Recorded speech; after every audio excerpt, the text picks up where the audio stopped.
Dan berikut kami sampaikan update penutupan indeks harga saham gabungan di perdagangan sesi pertama Jumat jelang libur akhir pekan, di mana secara intraday hari ini indeks harga saham gabungan mengalami penguatan yang cukup signifikan, ditutup menguat di 1,17% di 7.571,671.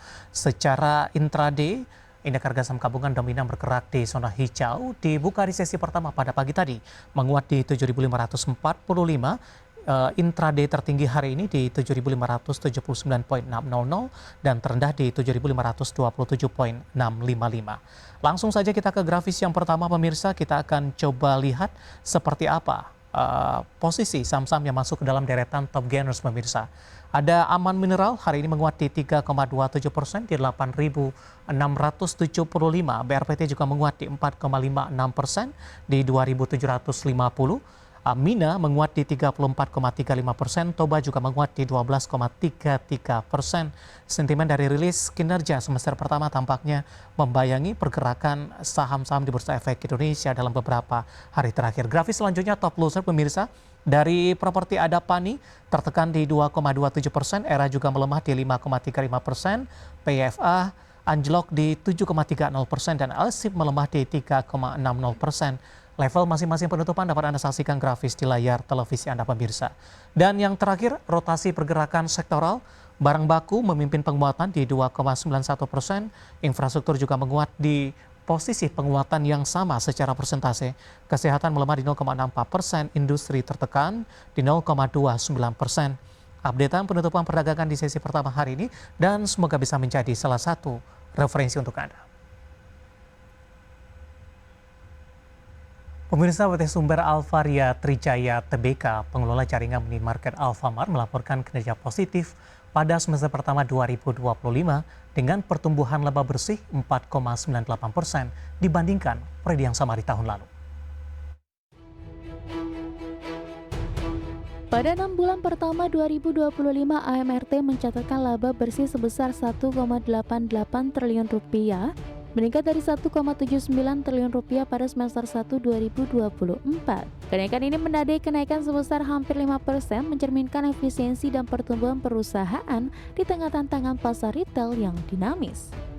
Penjualan AMRT di luar daerah Jawa tumbuh pesat, menunjukkan ekspansi pasar yang berhasil, diversifikasi produk dan layanan dari kebutuhan pokok hingga produk non-makanan juga menjadi fokus perusahaan untuk menjaga daya tarik bagi konsumen di berbagai wilayah Indonesia.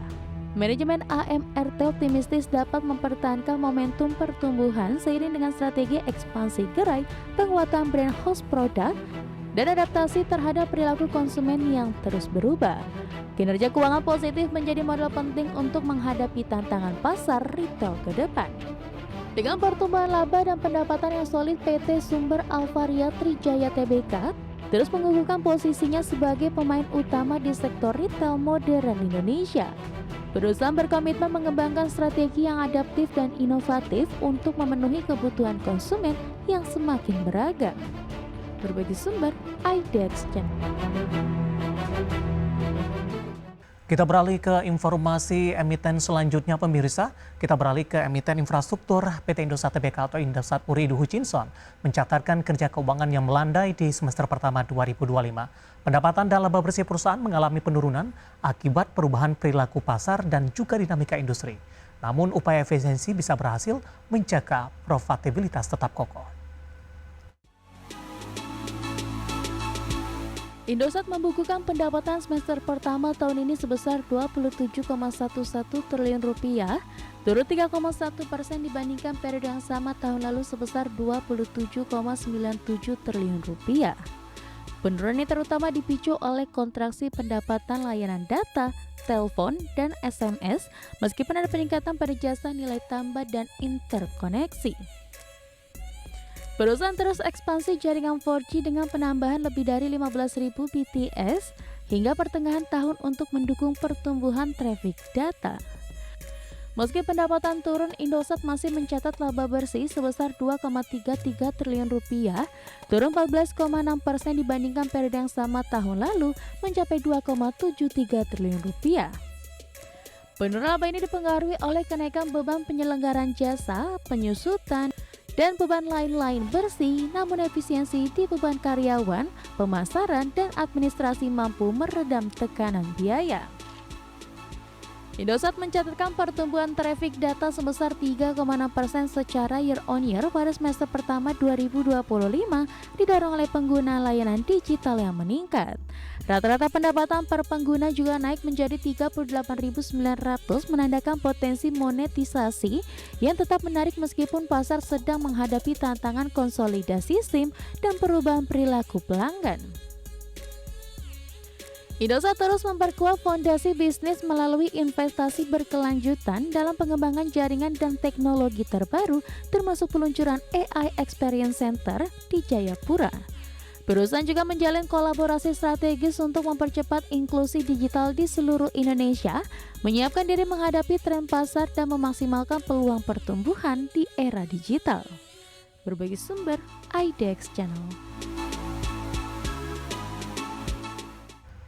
Kita mulai informasi yang pertama pemirsa, di mana pemerintah menyatakan sikap tegas terkait maraknya peredaran beras oplosan yang tidak memenuhi standar mutu. Berdasarkan temuan di lapangan, sebanyak 212 dari 268 merek beras yang beredar di pasaran tidak memenuhi standar kualitas yang telah ditetapkan oleh pemerintah. Pemerintah menyatakan sikap tegas terkait maraknya peredaran beras oplosan yang tidak memenuhi standar mutu. Dalam keterangannya, Menteri Pertanian Andi Amran Sulaiman mengungkapkan sebanyak 212 dari 268 merek beras yang beredar di pasaran tidak memenuhi standar kualitas yang telah ditetapkan oleh pemerintah. Beras-beras tersebut tetap dijual dengan label premium dan medium tetapi melanggar batas kadar patahan atau broken rice yang telah ditentukan. Amran menyebut untuk kategori beras medium batas maksimal kadar patahan yakni 25%, sedangkan untuk beras premium hanya diperbolehkan hingga 15%. Namun hasil pemeriksaan menunjukkan kadar patahan sejumlah merek mencapai 30 hingga 50%. Seluruh hasil temuan tersebut telah disampaikan kepada Kapolri dan Jaksa Agung untuk ditindaklanjuti. Contoh, medium itu brokennya 25%. Kemudian untuk premium itu 15%. Dari hasil pemeriksaan 268 merek, ada 212 yang tidak sesuai standar yang ditentukan oleh pemerintah. Brokennya ada yang 30, 35, 40, bahkan ada sampai 50%. Mentan memastikan akan menindak tegas pihak-pihak yang terbukti melakukan pelanggaran, termasuk jika ditemukan adanya praktik pengoplosan. Dari Jakarta, Tim Liputan IDX Channel.